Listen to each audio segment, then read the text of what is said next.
दोस्तों क्या लगता है आपको कि अगर हम किसी भी फूड की बात करते हैं तो वो बिजनेस किसके अंडर आता होगा? दोस्तों वैसे तो आपने काफी बार सुना होगा एफएसएसआई का नाम, food safety and security authority of India. दोस्तों जैसा कि हम सब जानते हैं कि एफएसएसआई जो है वो भी फूड के सेक्टर में काम करती है और एफसीआई जो है वो भी फूड के सेक्टर में काम करती है। तो दोस्तों दोनों कैसे अलग हैं और एफसीआई का मेन काम क्या है जो कि एफएसएसआई से अलग बनाता है उसको। नमस्कार दोस्तों, मेरा नाम है शुभम और आप देख रहे हैं धंधा। ये है हमारी एक नई सीरीज। चलिए वीडियो को शुरू करते हैं।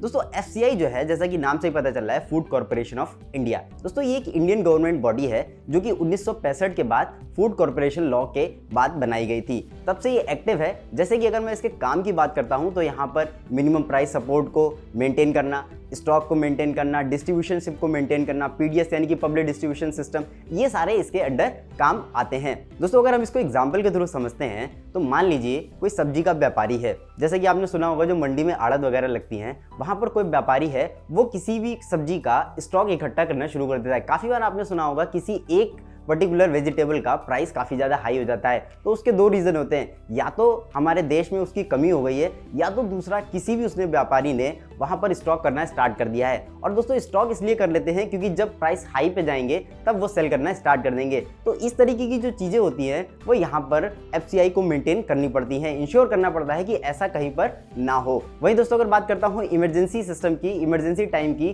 तो वहाँ पर एफसीआई काफ़ी ज़्यादा एक्टिव होती है। मान लीजिए किसी तरीके की देश में इमरजेंसी है और वहां पर एफसीआई को इंश्योर करना पड़ता है कि प्रॉपर जो फूड का डिस्ट्रीब्यूशन है वो हो रहा है या नहीं हो रहा है। दोस्तों बात कर लेते हैं एफसीआई जो है वो कैसे काम करती है और कहां इसके हेडक्वार्टर्स हैं। दोस्तों एफसीआई जो वर्क करती है वो बेसिकली गवर्नमेंट की बॉडी है, तो यहाँ पर स्टेप बाय स्टेप वो वर्क करती है। जैसे कि अगर मैं बात करता हूँ फूड डिस्ट्रीब्यूशन की, तो यहाँ पर वो इंश्योर करती है कि जो प्रॉपर सप्लाई है, मतलब इंपोर्ट से लगाकर डिस्ट्रीब्यूटर तक पहुँचना, फिर किसी कस्टमर तक पहुँचना, तो ये सारे जो काम हैं वो एफसीआई को देखने पड़ते हैं स्टेप बाय स्टेप प्रोसेस में। अगर बात करता हूँ हेडक्वार्टर्स की, तो इंडिया में आपको इसके 6 हेडक्वार्टर्स देखने को मिलेंगे। दोस्तों अगर बात करता हूँ यहाँ पर चेयरमैन की, तो चेयरमैन का नाम है श्री सुबोध कुमार सिंह, जो कि एक आईएएस ऑफिसर हैं, वो इस डिपार्टमेंट को हैंडल करते हैं। दोस्तों यहाँ पर अब बात समझ लेते हैं कि एफसीआई जो है एफएसएसआई से कैसे डिफरेंट है, क्योंकि दोनों ही फूड के सेक्टर में काम करते हैं। तो आपको ये जानना काफ़ी ज़्यादा ज़रूरी है कि कौन सा कब अप्लाई करते हैं। दोस्तों मान लीजिए आपके पास एक बिजनेस है, आपने किसी तरीके का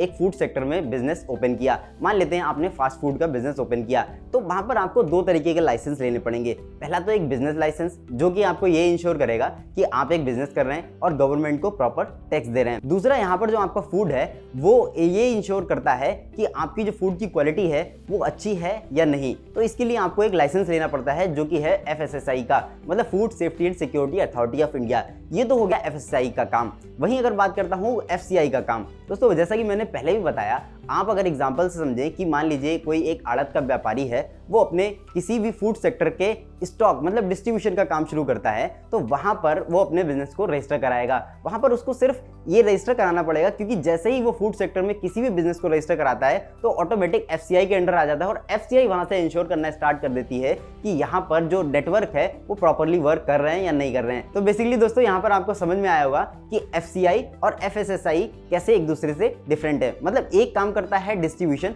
मतलब किस तरीके से जो फूड का डिस्ट्रीब्यूशन है वो प्रॉपर हो रहा है नहीं हो रहा है, क्वालिटी मेंटेन की जा रही है नहीं की जा रही है। और वही बात करता हूँ एफएसएसआई की, तो खाने की जो क्वालिटी है वो एफएसएसआई देखता है और उस वजह से आपको एफएसएसआई का लाइसेंस लेना पड़ता है जब भी आप किसी तरीके का खाने का फूड बिजनेस स्टार्ट करते हैं। उम्मीद है दोस्तों आपको ये वीडियो पसंद आई होगी और आप समझ पाए होंगे एफसीआई और एफएसएसआई में क्या डिफरेंस है और एफसीआई जो है वो कैसे इंडिया में वर्क करती है। दोस्तों इस तरीके की क्वालिटी कंटेंट लाने के लिए हमारी जो टीम है काफ़ी ज़्यादा रिसर्च करती है, काफ़ी ज़्यादा मेहनत करती है। तो उनको अप्रिशिएट करने के लिए आप वीडियो के नीचे जो लाइक बटन है वहाँ प्रेस कर सकते हैं। और दोस्तों ऐसी ही वीडियो देखने के लिए हमारे चैनल को आप सब्सक्राइब कर सकते हैं, जिससे कि आपको फ्यूचर में अपडेट मिलती रहेंगी नई वीडियोज़ की। और अगर किसी तरीके का आपका सवाल या सुझाव है तो नीचे कमेंट सेक्शन में जरूर बताइएगा, हम कोशिश करेंगे कि उसका रिप्लाई दें। तब तक के लिए धन्यवाद।